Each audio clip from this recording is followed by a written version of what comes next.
Okay guys, who doesn't like an unboxing video or a review video or a video that helps you set up and optimize your system? Well, how about all of that in one video? Stay tuned.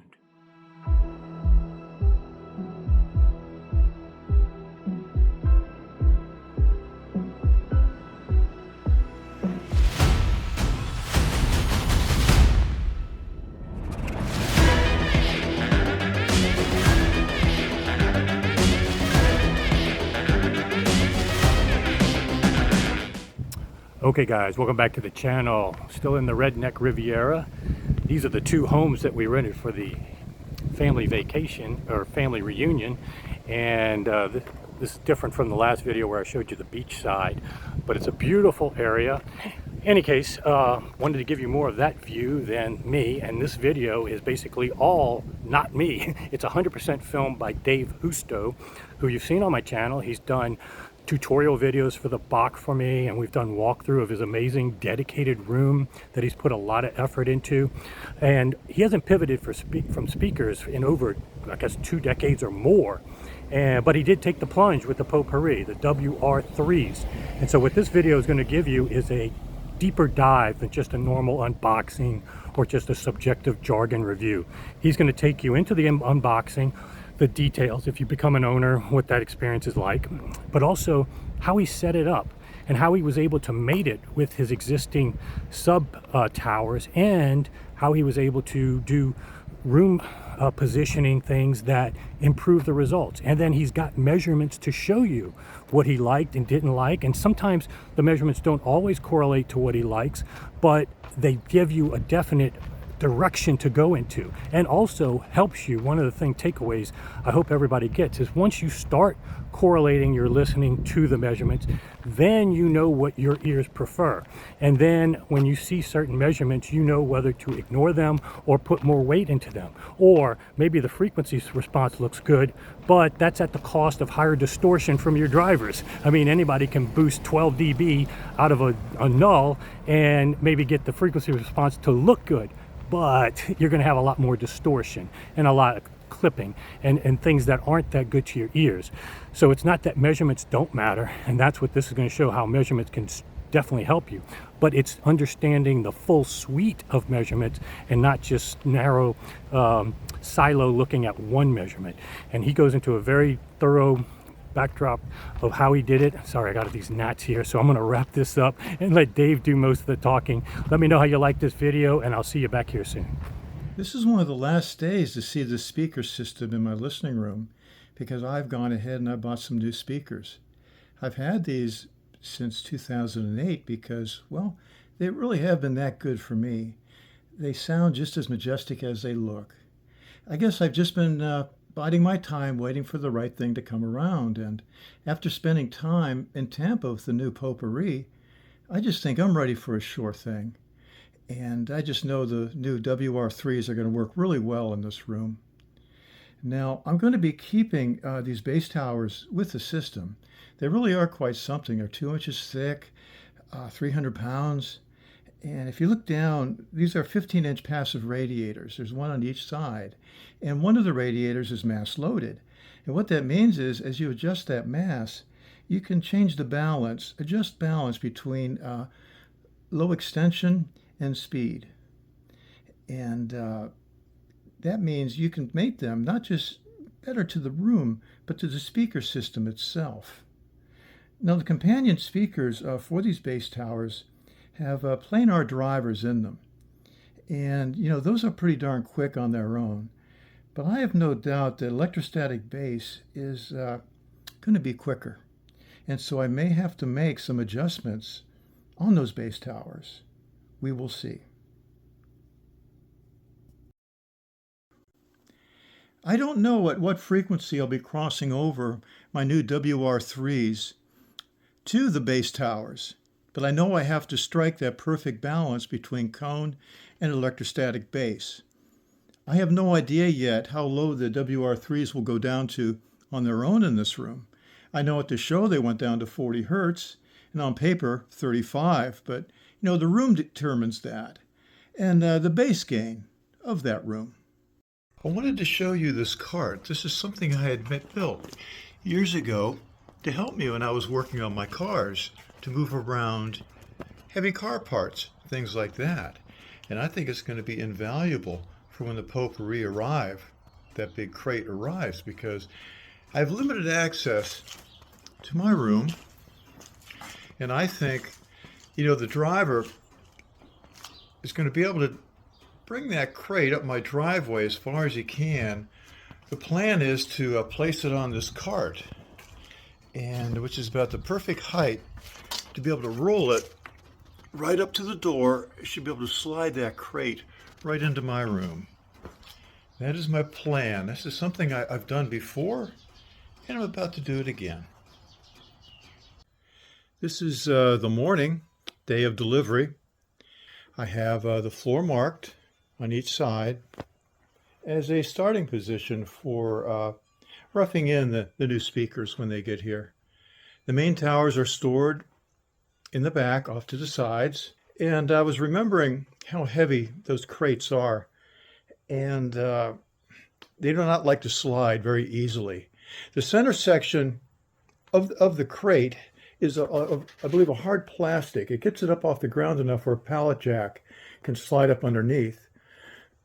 So that plastic, it can slide on a harder surface, but I don't think on carpet. And so what I did, I went ahead, I built a ramp. Because you see my room steps up a second time, first from the outside, and then once you're in the room, there's another step up. And so I went ahead and created a ramp. Slide the cart, but right up to the ramp. Speaker should slide right off up the ramp. There's hardly any incline here. It's just about level into the room. Now, for some reason, if I can't do that, directly opposite, behind my open reel recorder there, which is under its cover, is a window. Outside that window, there's a pole. I could easily open the window, attach a come along to that pole over to the crate and pull that crate on in if I have to. Because I'm not planning on any kind of help. The nature of how I used to work, I was always on my own. I'd be home, everyone else would be away, that sort of thing. And so I know the driver, often they can get things to your door, but insurance policies, being what they are, they're not allowed to do anything else. Because if they get hurt doing something that's off the books, well, they just often don't do that. So I'm not planning on any kind of help other than from me. I rely on me to do just about everything. And then, just like magic, the crate appeared in my room as if by overnight. Well, not exactly magic, more like good planning. And something I'd forgotten about, but Mike Sweck had told me it was an inside delivery. And so all that work I did, building the ramp and everything, really paid off. The driver was able to assist. In fact, he said he had to. And so with just an easy shove, up into the room it came. Now, I was at the Tampa show. I helped package these up. Mike wanted me to learn how to do that so I would know the best way to open the crate and to get them back out again. The safest and easiest way possible. And I'm about to show you that. The first thing you do is remove the top from the crate and then drop 3 of the sides. As you can see, it is well packed, foam all around. Each speaker is wrapped in a plastic wrap and bubble wrap. And then, if you notice, the feet of the speaker are bolted to plywood inside of the box. That's the reason you drop the sides, the ends, because here you have access to the bolts, which will, unscrew those, and that releases the speaker from the crate. It's as simple as that. Okay, on to the fun stuff. I've got them all set up in the original positions of my old towers. And boy, they look good too. Tell you that the black, all black, matches the grills of the base towers. Anyway, I went ahead and I did it. I did my first test with Bach, just running them full range. Look at that. Not bad. I've got the same things going on here as I did with my other speaker.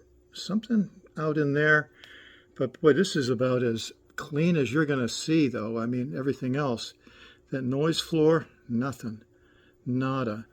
See, right now, I've got my line out here from my old. I didn't readjust that yet.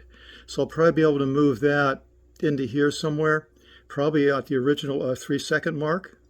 So let's look at the frequency response. Okay, not great. Not really good on its own. Not yet, but it will be. Now, if we can look, it looks like we're starting to drop off, as it did at the show, right around 40 hertz or so. It just drops off next to nothing. I've got some stuff going on in here. And, of course, this is, once I get the base towers in there, we'll see what's going on, and that'll be better. Now, let's look at the XTC, just because we can. And, boy, look at that. About 17.5, 14.5. That's the highest I've ever had in this room. You have to remember, this is a pretty spaced out system. It's a non-near field system. So I'm going to keep working on it and see what happens. Okay, I've started playing with crossover points. I've picked 50 hertz to start with. And so far that frequency response looks pretty darn nice. The XTC numbers are looking good also. And I changed the time window down to 3 milliseconds, and the impulse response is very good. Now, although the frequency response looks great on the chart, it doesn't give you a quality number, and we don't know what it sounds like. Not yet. Yeah, the blend is not there yet. It's not quite right between the base towers and the electrostatic Popori base. You know, that shows you frequency response looks good, looks very good, but doesn't tell you the quality of those frequencies and how they're working together. Only listening will do that. So I need to keep experimenting with crossovers and see what I come up with. As I've been working with the system, I moved the speaker positioning a little bit. You can see the T. That was the position of my original towers. And right now, it is pushed back, I'd say about 8 inches or so, straight back. And I headed off to the left there a little bit, widening it out. Then I moved it back. And same on the other side. And we'll take a look at what we've got. Impulse response here is good. Quite good. Response, right channel is quite good. Left channel, I don't know, something going on there. And does make a lot of sense. But if I go back to the original, here I'm going to click over. This is the Popori by itself. And when I did my initial reading, and looked at that dip is right there. Now I'm going back to the new. Boom. So I don't know if that's with the speaker or something in the room right there that's affecting that. But in either case, it doesn't affect the sound at all. It sounds really good where I am right now. XTC, yeah, reasonable, respectable. But I've been playing with the crossover points, and right now I've got the Popori going down to 60 hertz and then rolling off at 48 dB per octave. Now the bass towers, they're rolling in at 38 hertz at 36 dB per octave. That's quite a gap there. But my room gain is quite high in that zone, And so it's perfectly flat, at least right channel is right now. And so far so good. At those crossover points, the blend is much better. It's sounding much better to me. And I think still improvements on the way. Also, we'll just show you the back side. I don't know if you're familiar with this or not, but you can see these are foam pieces. They're removable. And you could switch them around.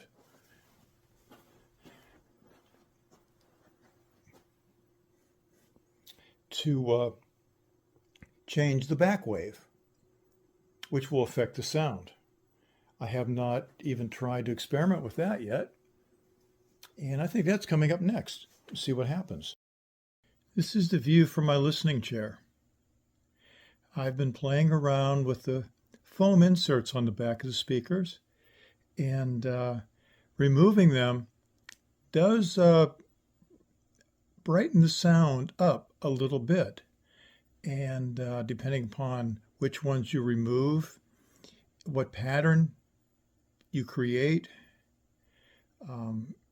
But I've come back to the original. I think it strikes the best balance in my room right now. And I think I'm pretty much finished tweaking right now. It's time to just listen. Just get used to how things are. And then from here, I can make other adjustments if I feel I need to. But I first need to get used to the sound in the room with the new speakers, set up as they are now. I've been enjoying listening and learning about the system.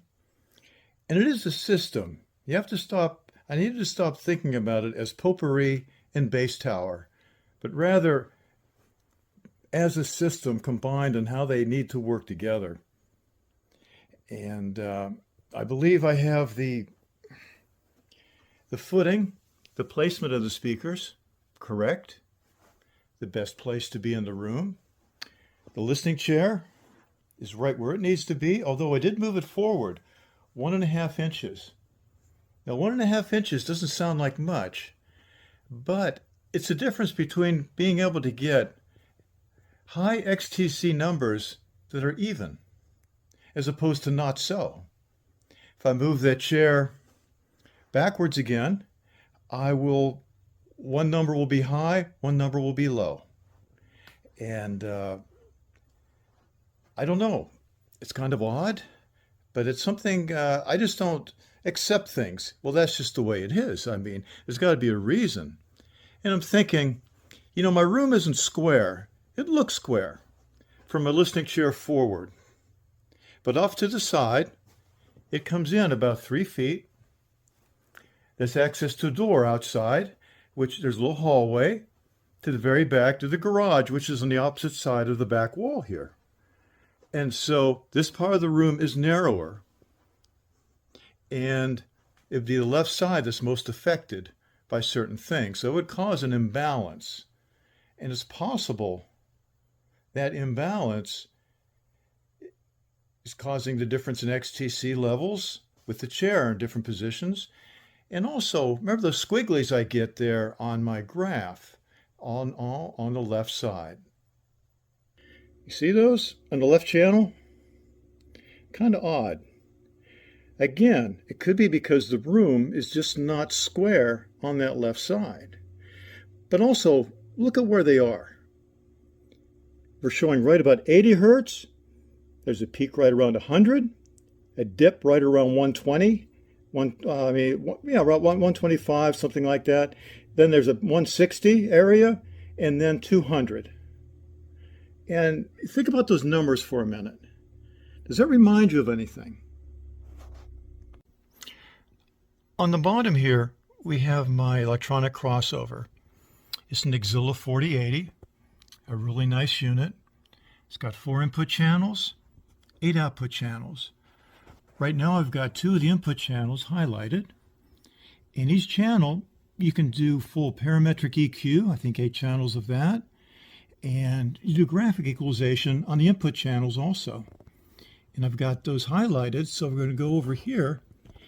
We're on now the graphic EQ for those two channels, which are right now bridged together. And the first one, you can see F20. As we go up, got 25, 31.5, 40, 50, 63, 80, 100, 125, skipped one, 160, 200. Look familiar? They should. Those are exact points on the Bach graph that was having issues. Now, the graphic equalizers are divided that way because that is where room issues often happen. It's how octaves work. It's how multiples work. And so again, that tells me that this left channel, this left potpourri, is interacting with the room in a way which I've never had to deal with before.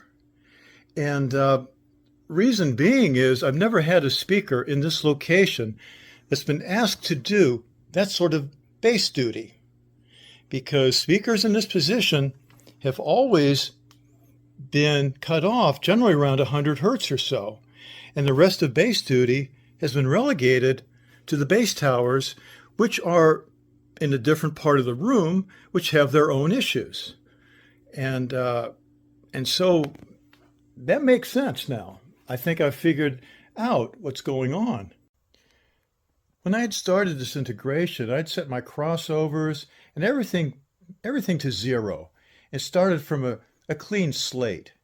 And that's where I ended up just trying different values where I have the potpourri going down to 60 hertz, rolling off at 48 dB, and the bass towers taking over duty right at 38 hertz at 36 dB.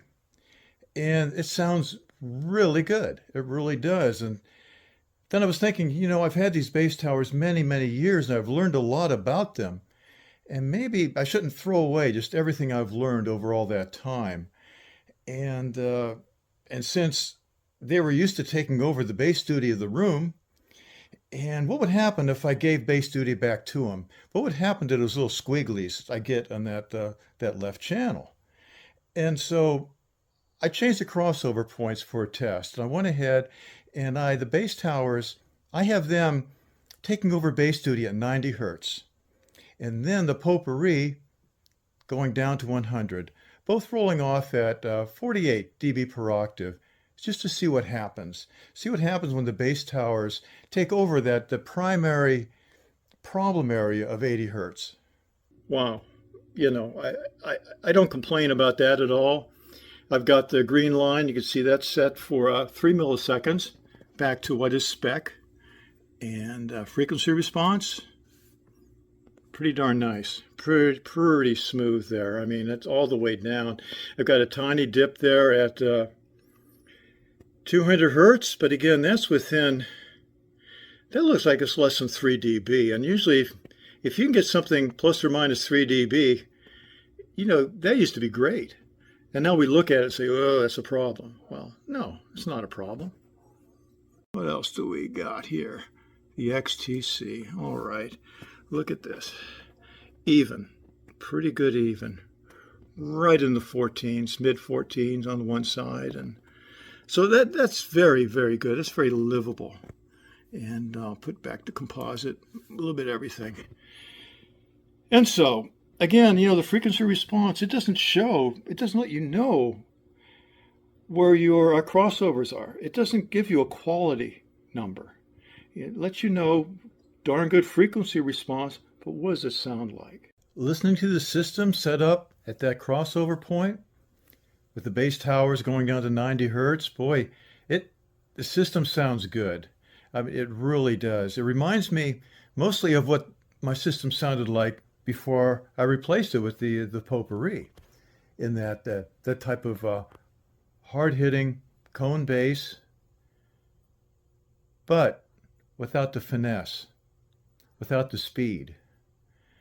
And so yes, there's something magical to me about letting the potpourri go down to 60 hertz. and letting the bass towers take over at a much lower frequency. That seems to be a more perfect blend. When I limit them to 38 hertz, it's like those bass towers are allowed to work even easier. And they're concentrating on the lowest of frequencies, so each of those drivers are being able to work at their optimum.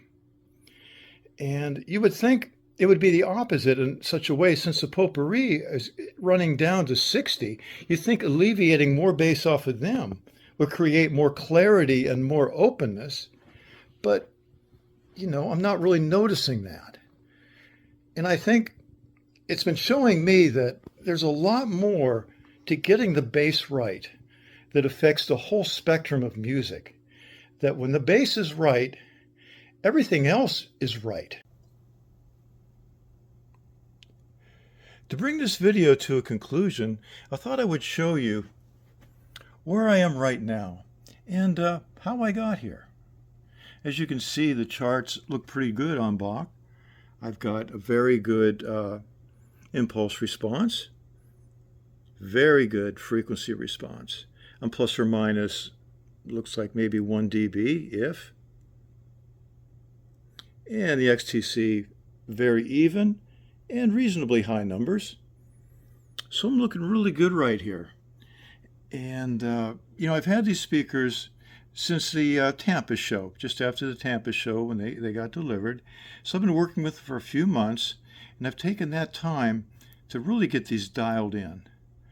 And earlier in the video, you saw other frequency responses that were also very smooth like this, very similar to this. And yet they did not sound right. And that's because this doesn't show you, it shows you a smooth frequency response, but it doesn't show you where the crossovers are, the slopes of those crossovers. It doesn't give you any kind of a quality factor as far as how well is that electrostatic bass blending with cone bass. Nothing like that. Your ears tell you that. You have to listen, and you have to understand what's going on. And it's a combination. This is a tool. This points you in the right direction where you get to, continue to figure things out. At least that is how it's been since I, got the new system and been putting it together. However, right now, for the first time, these good measurements equal good sound quality in my room. I'm able to have both. Before, it was a choice between getting the system to sound, the blend, to be just perfect, and then having measurements that are off a little bit. And that was my choice, because the measurements, if you've got good sound, who cares if the measurements are off a little bit, And so eventually, we'll keep working with these, and I'm going to let you know what I had to do to make this all happen. The key to getting that high quality bass in my room, that perfect blend, has been to keep the bass towers on extremely low frequencies. And right now, I have the bass towers rolling in at about 39 hertz. And but the slope is at 12 dB. That is something I changed. Now the Popori are rolling off at 55 hertz at a very steep slope, one of 48 dB. Now, those two frequencies and the slopes are what have made a very good combination here. Just made a seamless, transparent, just a beautiful blend of the electrostatic and cone bass. That's what I needed, and that's what I have. But every time I did that, the measurements themselves always looked off, especially the left channel. I had those strange dips there I called squigglies, and it took me a while to figure things out. And so last night, I took the time and I played with it a little bit more. What put me in the right direction was a video I watched. Jason had put up the video in the Popori room at Costa Mesa at the show. And he was talking in front of the group there in the room, as he often does, explaining the hows and whys of audio, the physics, why things are the way they are, giving them the real scoop of, no voodoo, just what's important and how things work. And he gave the story about how when we were in Tampa, we had we augmented with subwoofers. We had the subwoofers sitting inside of each of the WR3s, right inside, dead even with the WR3s. I mean, perfect alignment. And took the measurements, and there was a dip above 100 hertz, fairly broad one. And of course, my first thought was, well, it's a room. I mean, that's what rooms do. And someone came up with the idea. I'm not sure where it came from, but could you be able to use some of the tools we had available? Well, let's, instead of moving speakers around and seeing if we can correct that, it's like, well, let's change the timing on the potpourri. Let's add a delay, and the delay they added was 1 millisecond. Now, 1 millisecond equals about 1 foot of distance. That's an easy way to think about it. And even though they were even with each other, we added that 1 millisecond as if the bass cube was behind the potpourri. Took new measurements, and sure enough, they came into remarkable alignment where that dip just disappeared. I mean, it was phenomenal. It was really a shocker to watch that happen. And at the time, I didn't fully grasp what was going on because, everything looked to be in alignment, and I couldn't understand, well, why? Why did we have to add that 1 millisecond of delay? And thinking about it last night, I said, well, can I see if I could duplicate that in my room here? And then it became so obvious. I'm, ashamed I didn't think of it before. It's like, well, of course. I mean, electrostatic bass is so much quicker than cone bass. So that 1 millisecond of delay is needed just to make the speed difference more equal. Like, I always thought of adding delay because of distance. Because like right now, my bass columns, they're about 3 feet behind the potpourri. And so I was using 3 millisecond delays, for both right and left channel. And it worked a little bit, but that wasn't right. And so by adding an extra millisecond delay, making up for the speed difference, wow. I mean, this is what you get right here. And, well, it's not just those two things. There's some other factors involved, too. When you have a crossover, the slope of that crossover is also timing. And so that is you need to take that into consideration. I had to match the correct slope of where the bass tower was rolling off, it was being rolled into, had to match the distance and the speed. And when that all came together, that's when everything just came into alignment. And, it's just perfect right now. So what I had done previously was I had the wrong slope for the bass tower roll-in, and I had the wrong delay set for the potpourri. They were actually working against each other. And no more. It's a wonderful thing. Again, I've had these just for a few months now. I continue to learn about them and really enjoy them. There's so much here. The electrostatic bass is just wonderful. And I wanted to do whatever I had to preserve that, to allow them to work their magic. And this does that. And I needed the right tools to make that happen, because you need tools to be able to experiment with. And of course, the Bach has excellent set of tools. You know, you make changes, take new measurements. It shows you exactly what change, if it was effective or not. And that's great. But you need tools to actually make the changes. And I showed you earlier, I have my crossover, my electronic crossover, my Axilla 4080. And with that, I'm allowed to do all sorts of things. I could pick any type of crossover slope, any type of crossover frequencies, and I've got control over timing.